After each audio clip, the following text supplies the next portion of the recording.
مخکې پیغمبر علیه السلام فرمای الا فلا تنقصوا حقوقهم، خبردار د قرآن د خاوندانو حقوقو کې درنه کمی رانشي.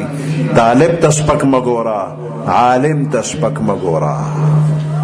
بعضې بدنصیبې بنده وي عالمانو پسې سپکې سپکې خبرې کوي.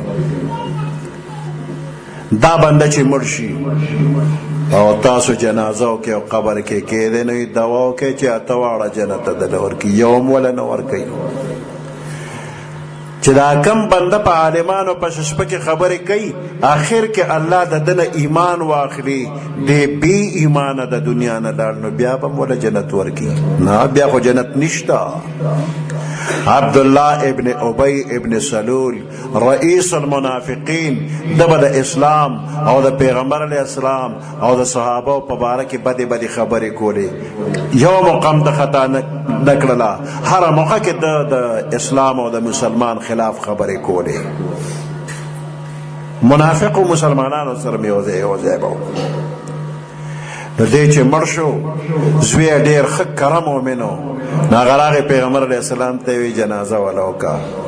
پیغمبر علیه السلام وله جنازه کوله، نو عمر رضی الله تعالی عنه پیغمبر علیه السلام د کمیس نه ونیوتی، مکوه جنازه، دا هغه خبیث دی فلاني وخت کې دا وی فلاني وخت کې مکوه جنازه.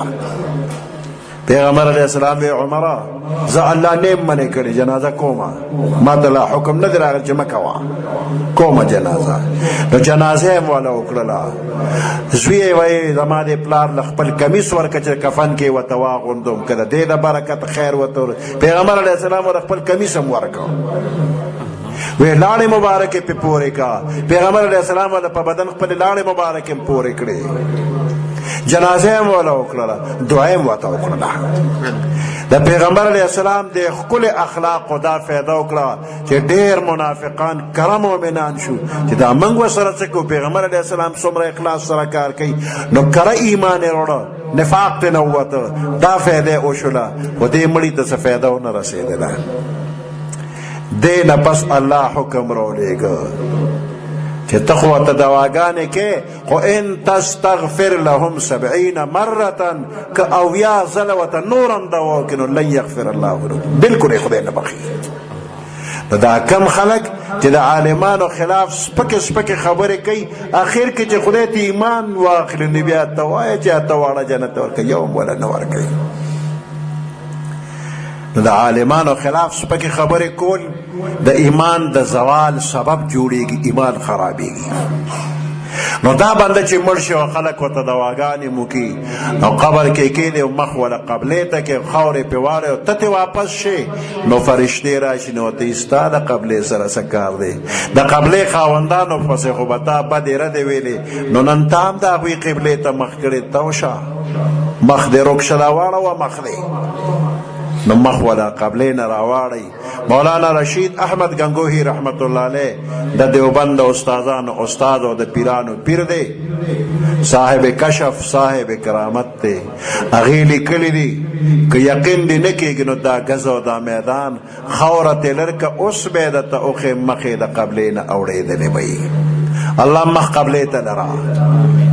دا علما او دا طلبا اولیاء الله دا د الله دوستان دي، الله به دا خپل دوستان جنت ته بوزي، دوزخ ته نه.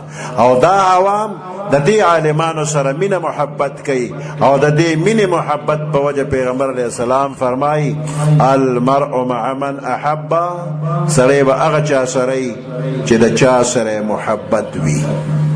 الحمدلله زمونږ د علاقې دا پښتانه د طالبانو سره او د عالمانو سره مینه محبت کوي، نو که عالمان د علم د برکت الله جنت ته بوزي، نو دا عوام د طالبانو او د عالمانو د محبت د وجه به الله جنت ته بوزي. څنګه چې دلته په مینه محبت یو ځای، داسې الله جنت الفردوس کې یو ځای کا. دې بچو قرآن اووي، الله دې دوی له نورم علم د قرآن ورکي، او د دې قرآن فیض او برکت غیر چاپېره ټولې علاقې ته دې الله ورسوي. سبحان ربك رب العزة عما يصفون وسلام على المرسلين والحمد لله رب العالمين.